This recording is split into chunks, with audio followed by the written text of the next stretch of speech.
आज आपको सांख्यिकी स्वयंसेवकों से जुड़ी एक बहुत बड़ी खबर बताने जा रहे हैं। खबर ये निकलकर सामने आ रही है कि तेजस्वी यादव तो जो है 1.5 लाख जो है 1,70,000 के करीब जो है बहाली वो स्वास्थ्य विभाग में निकाले हैं। स्वास्थ्य विभाग में निकलने वाली है। अब जल्द ही नोटिफिकेशन भी जारी हो जाएगा। लेकिन अब मैं आपको बताते चलूँ, ये बहालियाँ तो अच्छी बात है कि ये बहालियाँ बिहार सरकार निकाल रही है, लेकिन मैं नीतीश सरकार से ये आग्रह करना चाहूँगा, सांख्यिकी स्वयंसेवकों की तरफ से आग्रह करना चाहूँगा कि जो सांख्यिकी स्वयंसेवक हैं, जो 72,000 सांख्यिकी कर्मी हैं, जो 2016 से लेकर अब तक बेरोजगार बैठे हैं, जिनसे 4 साल काम लिया गया, जिनको मेहनताना दिया गया, जिनको मजदूरी दी गई, उस आदमी को जो बिहार जो प्रतियोगिता परीक्षा पास करके जो इंटर साइंस से फॉर्म निकला था उस पर अप्लाई करके बिहार सांख्यिकी स्वयंसेवक जो है उसका जो बहाली निकला था, उसका जो एग्ज़ाम लेने के बाद उसका मेरिट लिस्ट बना, इसके बाद उसको बहाल की गई, उसको नौकरी दी गई।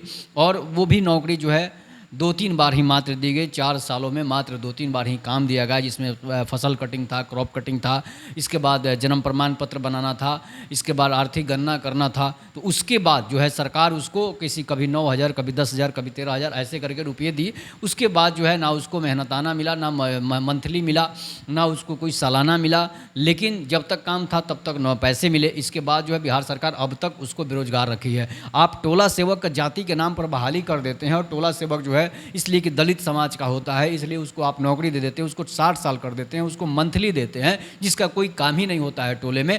लेकिन जो बिहार सरकार के सांख्यिकी स्वयंसेवक जो ब्लॉक में कार्यरत थे, जो ब्लॉक में काम कर रहे थे, और जो सरकार का एक अच्छे तरीके से काम करके उन्होंने डाटा को जमा किया था, उसके बाद भी जो है बिहार सरकार जो है उसकी बहाली को रद्द करके और साइलेंट बैठी हुई है, उसके बारे में बोलती तक नहीं है। जब नीतीश कुमार से इस बारे में बातचीत की जाती है, नीतीश कुमार से इस बारे में पूछी जाती है, समाधान यात्रा हो या फिर किसी भी यात्रा में विधायक मंत्रियों तक को आवेदन दिया गया कि बेचारे सांख्यिकी स्वयंसेवकों का जो है वो काम बिहार सरकार कर दे, लेकिन बिहार सरकार इस पर गुस्सा हो जाते हैं। नीतीश कुमार यहाँ तक कि खुले मंच से ऐलान करके उस नौकरी को भी खा गए थे कि मैं तुम्हारी नौकरी खा जाऊंगा, और वो नौकरी को खा गए थे। उसके बाद भी बिहार सरकार जो है चुप है, उस पर कुछ बयान तक नहीं आता है, उस पर कुछ बोलती नहीं है बिहार सरकार। तो फिर ये बहाली निकालने से क्या फ़ायदा होता है? उस बहाली से जो है किसको खुशी मिलेगी, किसको दुखी मिलेगी? आप बहाली कीजिए, ये बहुत अच्छी बात है कि आप बहाली कर रहे हैं, लेकिन जो सांख्यिकी स्वयंसेवक जो 2016 से बेरोजगार बैठे हैं उसके लिए भी कोई उपाय कीजिए, उसको भी कोई पेमेंट दीजिए,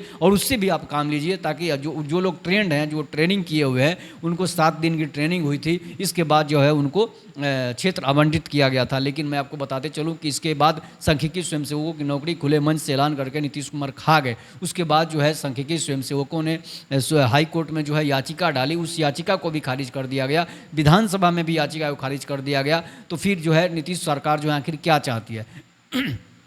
एक तरफ बहाली निकाल रही है, एक तरफ बेरोजगारों को बरगला रही है, नौकरी पेशा लोगों को बरगला रही है। जो नौकरी किया है वो नौकरी किए हैं तो उनको नौकरी पेशा ही कहा जा सकता है। इसलिए जो है बिहार सरकार जो है आप ध्यान दीजिए, बिहार सरकार जो है उस पर ध्यान देने की बात है, और उस पर ध्यान देने के बाद बिहार सरकार को जो है इस पर कार्रवाई करनी चाहिए, और सांख्यिकी स्वयंसेवकों को नौकरी देना अनिवार्य है। इसलिए कि 2016 से जो लोग बेरोजगार बैठे हैं उनको काम देना सरकार की जिम्मेवारी है। नहीं तो सांख्यिकी स्वयंसेवक आंदोलन करने के लिए तैयार हैं, लाठी खाने के लिए भी तैयार हैं। तो बिहार सरकार इसका खिलाफत बिहार सरकार के ये लोग कर सकते हैं, और बिहार सरकार के मंत्री भी कह देते हैं कि सांख्यिकी स्वयंसेवक बीजेपी के लोग हैं। अरे भाई, बीजेपी के लोग कैसे? उसमें यादव समुदाय का लोग है, उसमें दलित समुदाय के बच्चे हैं जो काम किए हैं। आप ज़्यादा से ज़्यादा उठाकर देख लीजिएगा, उसमें पिछड़ा, अति पिछड़ा और दलित समाज के बच्चे ज़्यादा हैं। तो इस पर सरकार को इस पर ध्यान देने की सख्त ज़रूरत है, इसलिए कि बेरोजगार को कब तक भूखे रखेंगे? एक तरफ बेरोजगारी का आप एक तरफ नियुक्ति पत्र का ढिंढोरा पीटते हैं, एक तरफ बहाली का ढिंढोरा पीटते हैं, और एक तरफ किसी की बहाली को खा कर बैठे हैं।